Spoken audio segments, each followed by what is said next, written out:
Bienvenido. Como ya hemos realizado el montaje de las compuertas lógicas en un protoboard, ahora podemos proceder a la creación de un circuito de control para un sistema de alarmas contra incendios. Este circuito que vamos a crear también lo vamos a montar en un protoboard físico y de esa forma vamos a comprobar su óptimo funcionamiento. Sin embargo, antes tenemos que analizar los requerimientos de este sistema, crearle su tabla de verdad, hallar la función, simplificar la función y una vez que tengamos la función completamente simplificada es cuando vamos a proceder a lo que es el montaje de este circuito en nuestro protoboard. Iniciamos. Nos dicen, diseñe el circuito de control para una alarma contra incendios con las siguientes características. 1. Debe tener la opción de ser activada de forma manual desde un interruptor, el cual siempre dispara la alarma. Esta es una característica común en todos los sistemas de alarmas contra incendios, porque una persona, si así lo requiere, puede ir y accionar el interruptor y de esa forma activar la alarma contra incendios. Requerimiento 2. Adicionalmente debe tener un sensor de humo y otro de temperatura, los cuales disparan la alarma solo si los dos están accionados a la vez. Este requerimiento de que los dos deben estar accionados es para evitar falsas alarmas, porque pudiera darse el caso de que se dispare solo el sensor de humo, pero que esto sea accionado debido a que una persona esté fumando. Lo mismo puede pasar con el sensor de temperatura. Es por eso que nos piden que los dos estén activados a la vez y solo en ese caso es cuando se va a activar también la alarma contra incendios. El tercer requerimiento es que el circuito debe estar optimizado con compuertas lógicas. Cuando nos habla de un circuito optimizado nos está pidiendo que esté completamente simplificado, porque si tenemos la función simplificada, optimizamos el uso de materiales. Si la función no está simplificada, vamos a requerir de muchos materiales para conseguir este resultado, pero si la simplificamos, podemos conseguir el mismo resultado con menos materiales. Ahora haremos la tabla de verdad de este circuito. Para ello, el interruptor manual yo lo estoy representando con la variable A, el sensor de humo con la variable B y el sensor de temperatura con la variable C. La salida va a ser cuando nuestra alarma sea activada. Como ya sabemos, las variables las vamos a armar de la siguiente forma. La primera columna va con 0 y 1 de forma intercalada, la segunda duplica la cantidad de ceros y también se intercala y la tercera se vuelve a duplicar, por eso es que aquí tengo 4 ceros y 4 unos. Lo que sigue hacer es leer los requerimientos y en base a estos requerimientos vamos a hallar la salida. Primero recordemos que siempre que tengamos un 0 representa falso y siempre que tengamos un 1 representa verdadero. Entonces en el punto 1 nos dice que el interruptor siempre que sea activado de forma manual va a disparar la alarma. Es decir que siempre que sea verdadero, en la salida también va a ser verdadero.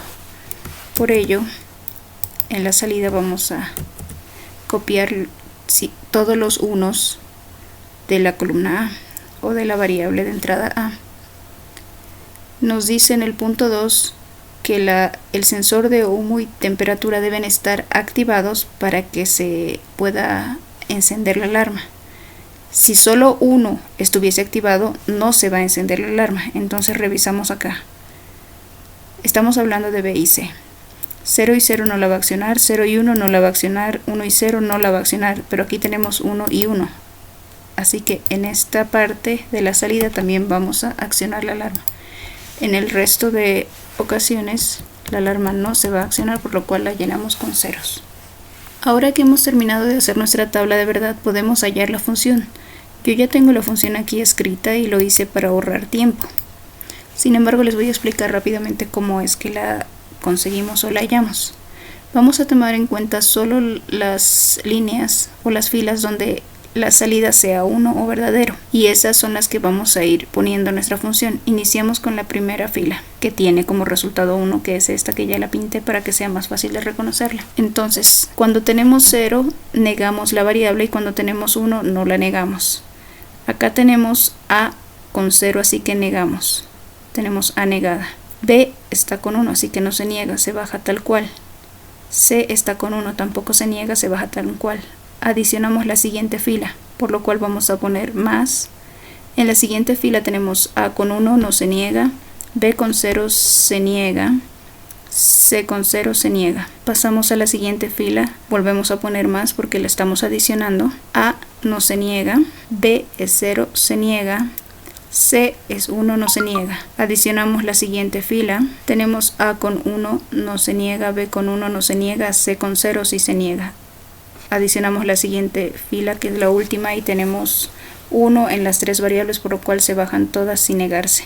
Ahora que tenemos toda la función aquí encontrada de este circuito, aplicándola, esta función sí debería funcionar sin ningún problema. Sin embargo, no estaríamos cumpliendo con el tercer punto, que es que debe estar optimizada. ¿Por qué? Porque así como está la función, aunque ella va a funcionar correctamente, podemos ver que va a requerir del uso de varias compuertas lógicas. Por ejemplo, contemos rápidamente. Aquí tenemos 1, 2, 3, 4, 5, 6, 7, 8, 9, 10 compuertas AND, que son multiplicación. Le vamos a sumar 1, 2, 3, 4 compuertas OR, que son la suma. Hasta ahí ya tenemos 14. Y hay A, B y C negadas, así que también le vamos a tener que aumentar 3 compuertas de negación. Entonces nos toca simplificar esta función.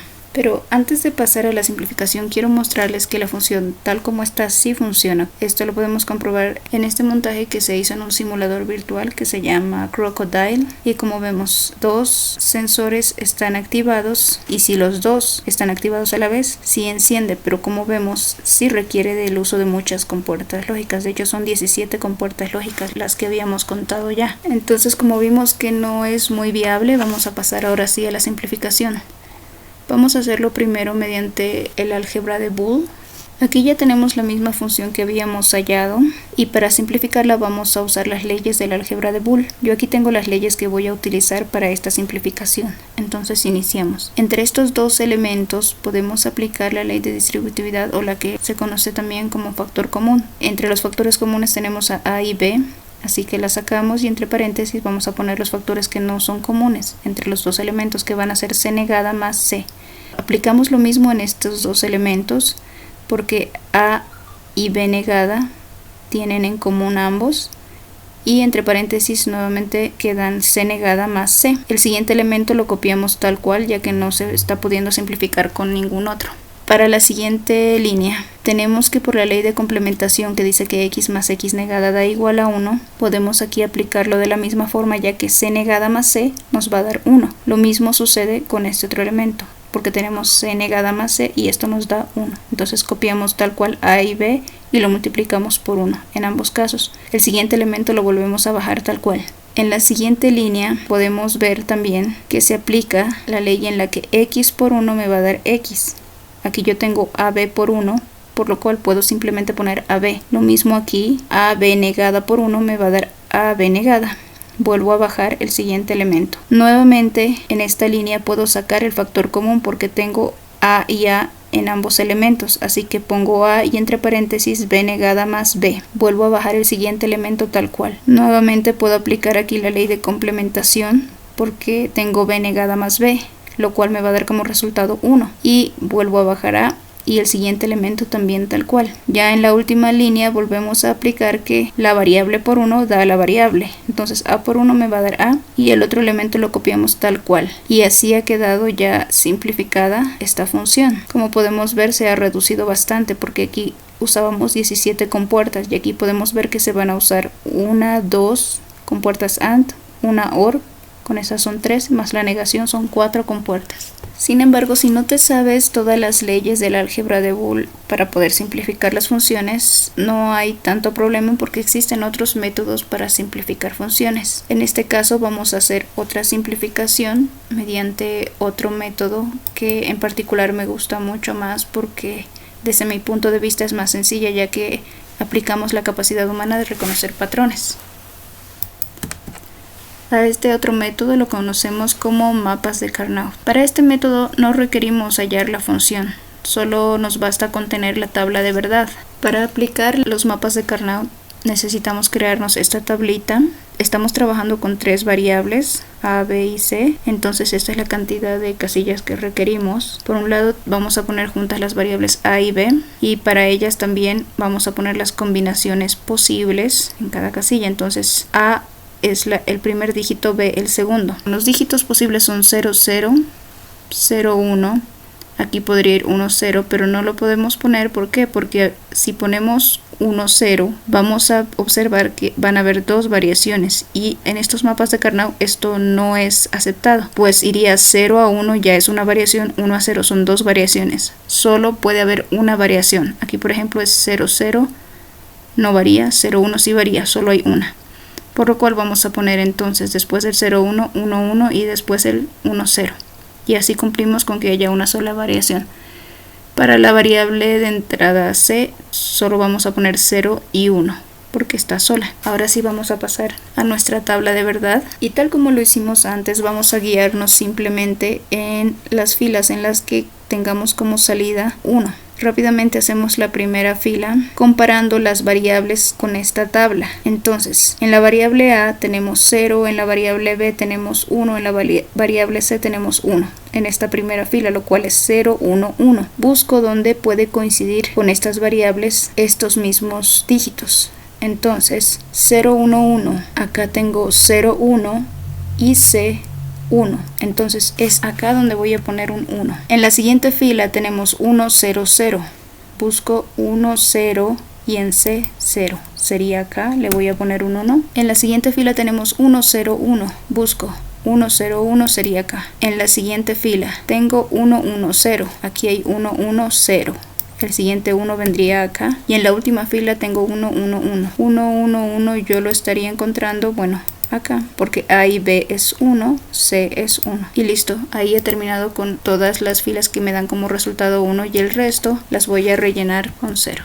Ahora que tenemos la tabla completa, podemos proceder a la agrupación de los unos. Entonces sabemos que tenemos que agrupar todos los unos adyacentes, es decir, los que estén juntos. Pero en grupos de cuánto. Para saber esa respuesta nos vamos a guiar en los resultados de 2 elevado a la n. Empezamos con el 0. 2 elevado al 0 me va a dar 1. 2 elevado a 1 me va a dar 2. 2 elevado a 2 me da 4. 2 elevado a la 3 me da 8. Ya con estos me bastan porque solo estoy trabajando con 3 variables. Entonces, ¿qué significa esto? Que puedo hacer grupos tanto de un elemento, de 2, de 4 o de 8. Yo aquí tengo 5 unos. Yo puedo agrupar este solo para poder agarrar estos 4 juntos, pero también puedo reutilizar agrupaciones, es decir, agrupar elementos que ya estén agrupados. Entonces, para que este uno no quede solo, y porque si agrupamos la más cantidad posible de unos nos va a dar una simplificación más óptima, yo voy a agarrar estos 2 unos en un primer grupo y estos 4 en un segundo grupo. Es correcto porque puedo agrupar de 2 y de 4. Ahora sí podemos proceder a hallar nuestra función simplificada. Para ello vamos a guiarnos en estas agrupaciones. Entonces debemos tomar en cuenta cuáles permanecen iguales entre las variables y cuáles no permanecen iguales. Si permanecen iguales, las podemos anotar. Si existen variaciones, las tenemos que desechar. Entonces, en esta primera agrupación, la que tenemos de rojo, tenemos A en 0 y A en 1. No están iguales, así que las desechamos. Tenemos B en 1 y B en 1. Sí son iguales, así que esa no la vamos a desechar, la mantenemos. Vamos a escribir B. En C, ambos dígitos se mantienen igual a 1, así que también lo conservamos. Ahora pasamos a la siguiente. En esta siguiente agrupación tenemos que A está en 1 y en este otro lado también está en 1, así que se mantiene, la vamos a escribir. B es 1 por un lado y B es 0 por otro, varía. No nos sirve, la desechamos. Y en C vemos que aparecen los dígitos tanto en 0 como en 1, por lo cual varían y por lo cual también vamos a desechar. Ahora que hemos terminado de analizar todas nuestras agrupaciones de unos, podemos concluir en que esta o este es el resultado de nuestra función simplificada, y podemos apreciar claramente que está mucho más optimizada que nuestra anterior simplificación, porque acá requeríamos el uso de 4 compuertas lógicas y aquí solo requerimos un AND y un OR. Entonces es esta la función que vamos a utilizar para montar este circuito en nuestro protoboard. Antes de pasar a montar el circuito en nuestro protoboard físico, voy a mostrarles cómo queda en este simulador. Entonces tenemos B por C más A. Voy a utilizar mis tres variables. Vamos a ponerles el nombre a cada una de ellas. Tenemos que hacer B por C. Sabemos que la multiplicación es un AND. Vamos a unir B y C. Y a este AND tenemos que sumarle A.